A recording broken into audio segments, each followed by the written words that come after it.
Bharat Ratna doctor Bhimrao Ambedkar को कोटि कोटि नमन। ये कार्यक्रम डॉक्टर भीमराव अंबेडकर के जीवन पर आधारित है, जहां भारत की जनता के प्रति उनके योगदानों को पूरी सजगता से चित्रित और रेखांकित करने का प्रयास है। कार्यक्रम में दिखाई गई घटनाएं लब्ध पुस्तकों से ली गई हैं। इस कार्यक्रम के जरिए चैनल की ओर से एक विश्वसनीय, सजग और सकारात्मक प्रयास है कि डॉक्टर बाबा साहेब भीमराव अंबेडकर के जीवन की संघर्ष यात्रा एवं गौरव गाथा पूरे आदर के साथ घर घर पहुंचे और उनके योगदानों से सभी संपूर्णता में परिचित और आह्लादित हों। एक नंबर का एहसान फरामोश निकला ये। और रमा बड़ौदा गई है महाराज से मिलने और कहने कि यहाँ भीमराव के साथ गलत हो रहा है। बताओ। रमा अकेली गई है? नहीं, वो भी गए हैं उनके साथ। ले राम जी, ये लक्ष्मी का तो सब पहले से पता है? हाँ तो पति है वो मेरे, मुझे नहीं पता होगा तो और किसे पता होगा? राम जी, ये तो गजब कांड हो गया। राम जी, इस बात को तुम ऐसे समझ सकते हो, तुम्हारे बेटे भीम ने रमा, बाला और आनंद के साथ मिलकर बड़ौदा के महाराज के खिलाफ मोर्चा खोल दिया है और इसका परिणाम कुछ भी हो सकता है, कुछ भी। और उस परिणाम को सोचकर तुम्हें डरना चाहिए। अरे डरो। क्या होगा परिणाम? हाँ, लाठी वाठी से सर फोड़ देंगे, बहुत खून बहेगा, कोई मरेगा, कोई जीतेगा, कोई हारेगा। बस जीजा भाई, बस।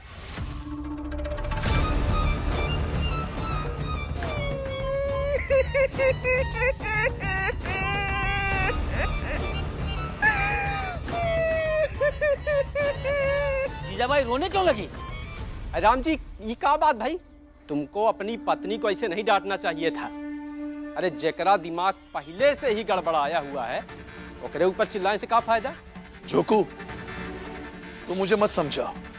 मुझे पता है तुम्हें अपनी पत्नी और रिश्ते का कितना ख्याल है, देखा है मैंने। और ये जब देखो तब डांटने वाली बात करती रहती। अब रोना है तो रोए।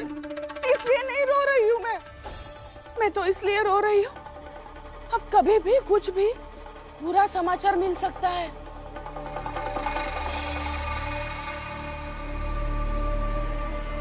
नहीं, ऐसा नहीं हो सकता। मैं ऐसा होने नहीं दूंगा। देखता हूं मैं। नहीं, आप कहीं नहीं जाएंगे, चाहे जितनी भी बुरी खबर मिले, आप कहीं नहीं जाएंगे, यही रहेंगे, यही रहेंगे, कहीं नहीं जाएंगे।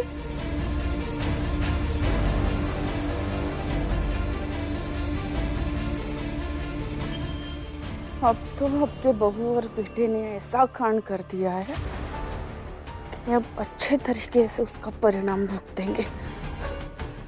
अब आ गया ऊंट पहाड़ के नीचे। जीजा भाई, तुम मुझे नहीं जानती।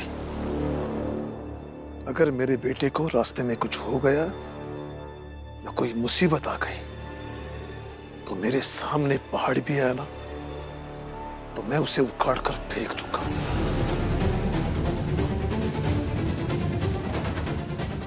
आता हूं मैं। भीम रमा सबको रोकना होगा। छोड़ दो। सुनिए मेरी बात, रुकिए। आई, मुझे ऐसा लगता है कि भीम को बड़ौदा चले ही जाना चाहिए था, क्योंकि महाराज जी के आज्ञा के खिलाफ लड़ना तो आसान नहीं होगा ना। ये सब इस औरत की वजह से हो रहा है, ये सब इसका किया कराया है। ना तो ये मानसिक संतुलन खो बैठती और ना भीम यहाँ रहने का फैसला करता।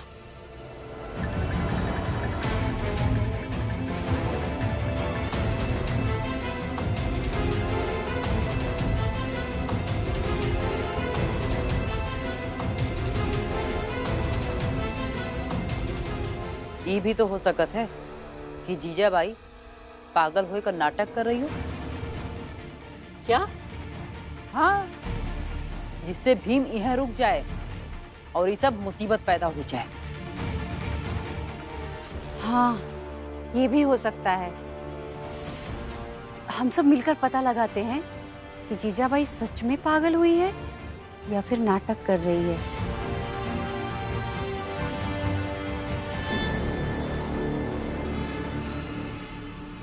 इतनी भी कोशिश कर लो, किसी को पता नहीं चलने दूंगी कि मैं झूठ मूठ की पागल बनी हूं।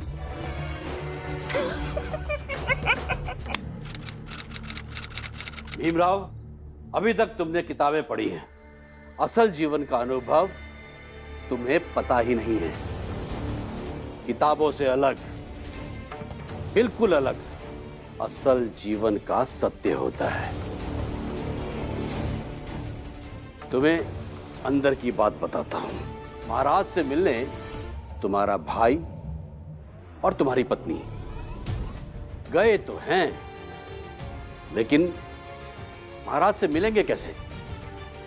महाराज सत्ता के शीर्ष पर हैं और वहां तक पहुंचने के लिए आम जनता को बहुत ही मुश्किलों का सामना करना पड़ता है।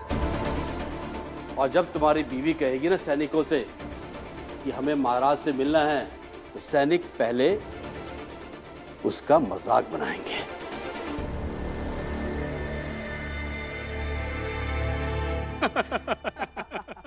अरे अभी तक हम महाराज से नहीं मिले, तुम दोनों को कैसे मिलने देंगे? देखिए, बहुत बड़ी समस्या है और महाराज को बताना बहुत ही आवश्यक है। चलो चलो निकलो यहाँ से। मैं जानता हूं आनंद और रमा बार बार जिद करेंगे महाराज से मिलने की, तो पता है वहां सैनिक क्या पूछेंगे? हाँ तो मुंशी जी बताओ, क्या पूछेंगे सैनिक? तो ये पूछेंगे काम क्या है? काम बताओ, काम क्या है? उसके बाद ही महाराज से मिलने देंगे।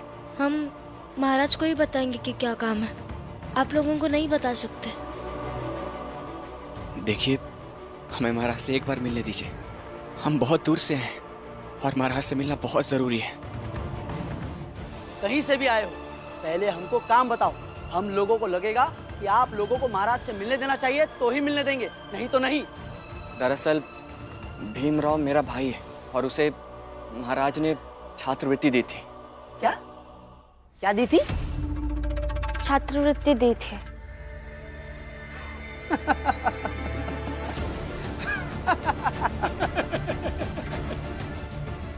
आप सबके सामने हाथ जोड़ रहा हूं, एक बार महाराज से मिलने दीजिए। अरे लगता है ये ऐसे नहीं मानेंगे। चलो निकलो निकलो यहाँ से। ऐसा मत कीजिए, एक बार बस मिलने दीजिए, हम चले जाएंगे। हाँ। वो सैनिक रमा की बातें सुनेंगे, लेकिन दिक्कत यह है कि वो सैनिक ना तो इतने पढ़े लिखे हैं और ना ही इतने समझदार जो तुम्हारी समस्या को समझेंगे। सत्ता के शीर्ष पर बैठे हुए व्यक्ति से मिलने का रास्ता ना कभी इतना आसान हुआ है और ना कभी होगा। और दूसरी समस्या यह है कि मैं उन सैनिकों का परिचित हूं और उन्हीं की तरह महाराज का सेवक हूं, तो वो किसी को जाने नहीं देंगे महाराज के पास जो मेरी शिकायत करे। और फिर भी अगर वो उलझे तो वो सैनिक उन्हें मार के भगा देंगे।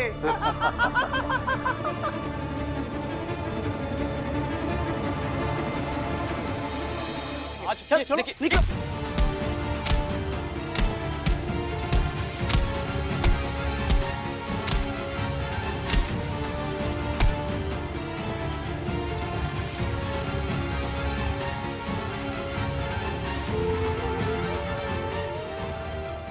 भैया आप ठीक है? हाँ, ठीक। बम्बई की ट्रेन पकड़ के निकल जाओ यहाँ से। दोबारा यहाँ दिखे ना तो मार डालेंगे हम लोग। रमा, चलो चलो यहाँ से। और उन दोनों को भाग कर आना पड़ेगा, घायल और बेबस। साहब, अगर मेरे बेटे को और बहू को कुछ हो गया तो मैं किसी को छोड़ूंगा नहीं। बाबा, अब शांत हो जाइए। ये सही कह रहे हैं। रमा और आनंद भैया महाराज से नहीं मिले होंगे, लेकिन इसमें महाराज की कोई गलती नहीं है।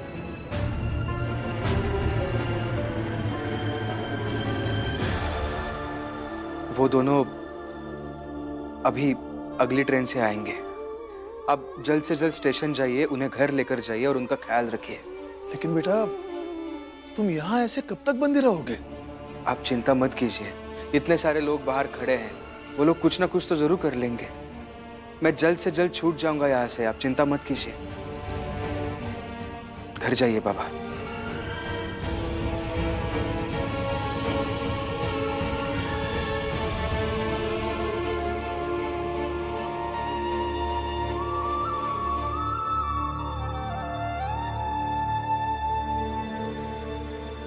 आपका बहुत बहुत धन्यवाद सर। धन्यवाद? किस बात का धन्यवाद? क्या है ना, मैं हमेशा एक डायरी लिखता हूँ। उस डायरी में मैंने कई सारी ऐसी चीजें लिखी है जिससे आगे जाकर सब कुछ आदर्श हो सके। सत्ता के शीर्ष पर बैठने वाला व्यक्ति भी आम आदमी से मिल सके।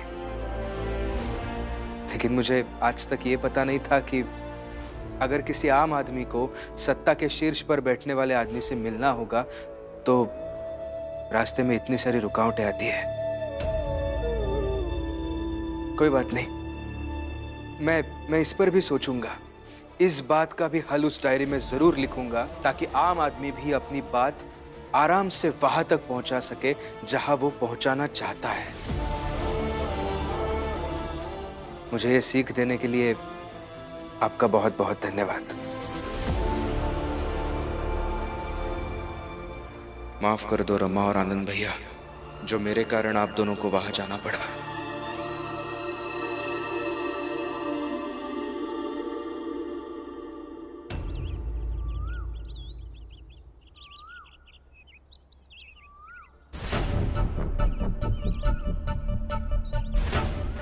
अभी तक नहीं आए वो।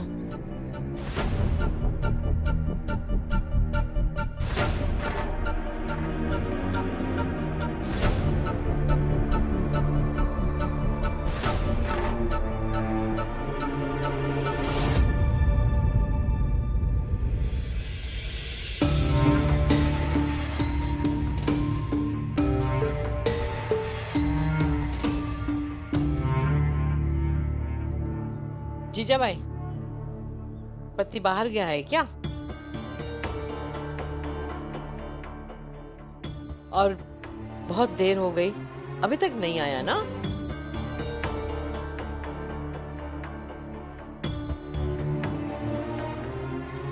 जीजा भाई, कहीं तू जानबूझकर हम सबको बेवकूफ तो नहीं बना रही है ना? देख जीजा भाई, यहाँ पर कोई हमारी बात सुनने वाला नहीं है, तू और मैं ही है। तू मुझे सच सच बता दे कि तू ये जो मानसिक संतुलन खोने का नाटक कर रही है वो इसलिए तो नहीं कर रही है ना ताकि भैया तेरे पास रहे, कहीं दूर न जाए, इसलिए तो नहीं कर रही है ना तू? देख, मैं किसी को नहीं बताऊंगी, बता ना। गुस्सा तो दीदी पर इतना आ रहा है कि दोनों हाथ भी तोड़ दूं, लेकिन नहीं, अभी इनसे उलझना सही नहीं है। इन लोगों से उलझ कर तो सालों से देख लिया मैंने, कोई भी रास्ता इनके बीच से मेरे पति के पास नहीं ले जाता है। तो इनकी बजाय मेरे पति के लिए सीधे मेरे पति से ही नहीं उलझूं। लक्ष्मी, करुणा,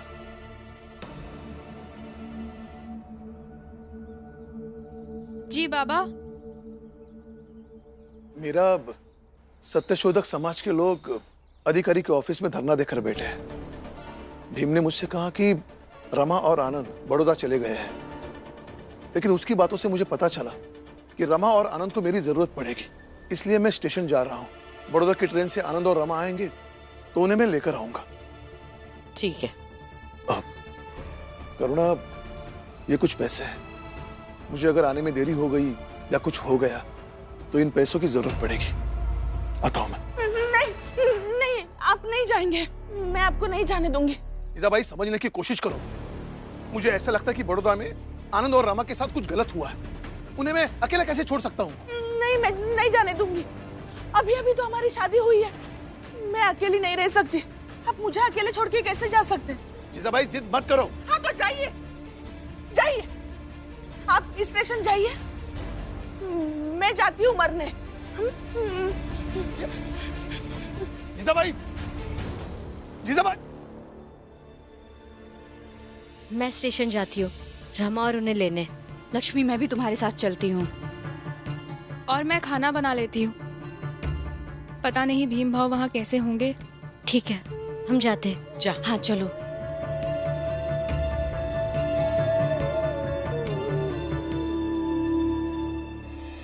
जब जान दे दूंगी ना तब आपको पता चलेगा कि मैं कितना प्रेम करती हूँ आपसे। कुछ जीजाबाई, ऐसे धमकी देकर भागना प्रेम नहीं है। अरे आपको तो ऐसे ही दौड़ाकर डरा धमका कर प्रेम पा सकती हूँ मैं। मुझे ऐसे स्टेशन जाने से रोककर कौन सा प्रेम जता रही हो? यही प्रेम है मेरे लिए। और देखिए, आज आप स्टेशन नहीं जा सकते, और अगर गए ना तो यही कूद कर मर जाऊंगी मैं। जीजाबाई जिद मत करो। कितनी बार कहूँ मैं आपसे? अगर आपने मेरे मर्जी के खिलाफ कुछ भी किया तो मैं सबको बता दूंगी कि मैं पागलपन का नाटक कर रही थी, और फिर वो बहुत बुरा हो जाएगा।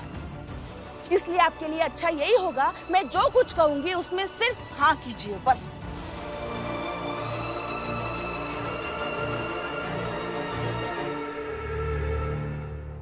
चलिए वहां बैठते हैं, मुझे कुछ बात करनी है आपसे। चलिए चलिए ना। अब मेरी कोई भी बात मानते क्यों नहीं है? अब क्या ऐसे उठने बैठने के लिए भी मैं आपको धमकी दे दूं कि चलो, नहीं तो मैं सबको बता दूंगी कि मैं पागलपन का नाटक कर रही थी। हाँ,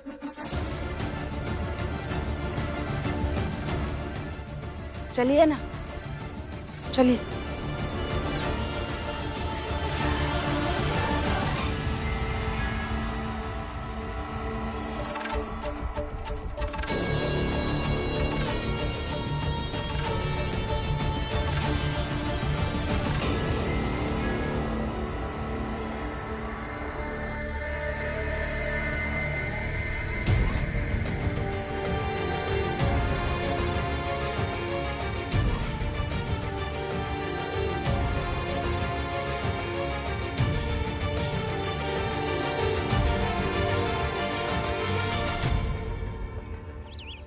अब बातें कीजिए मुझसे। बताइए, बताइए अपने बच्चों के बारे में क्या सोच रहे हैं आप? क्या बुरा लग रहा है आपको? कौन सी चिंता खाए जा रही है आपको? बताइए, बताइए, मैं सब सुनूंगी। बताइए।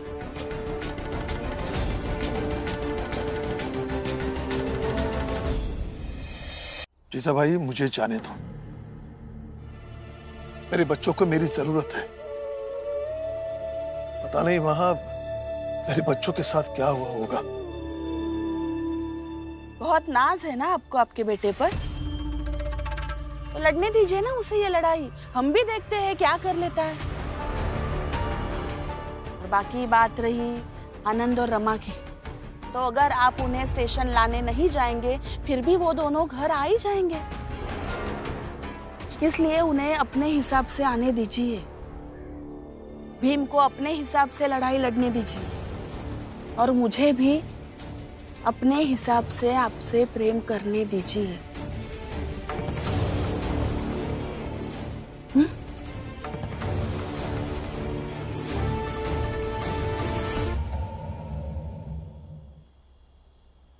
आनंद,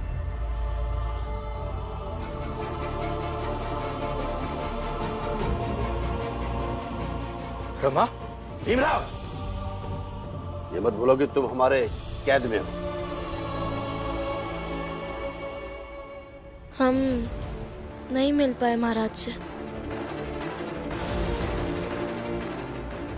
अंदाजा था मुझे। रमा, आनंद भैया, मुझे माफ कर दीजिए। मुझसे गलती हो गई। मुझे आप दोनों को वहां भेजना ही नहीं चाहिए था। कैसी बातें कर रहे हैं आप? आपके लिए तो हम ऐसे भी जान दे सकते हैं। आप हमारी जात के लिए कितना कुछ करते हैं। और मैं आपकी पत्नी भी तो हूँ ना। मगर वहाँ जाके मैंने एक बात सीखी कि महाराज के पास पहुँचना इतना आसान नहीं है।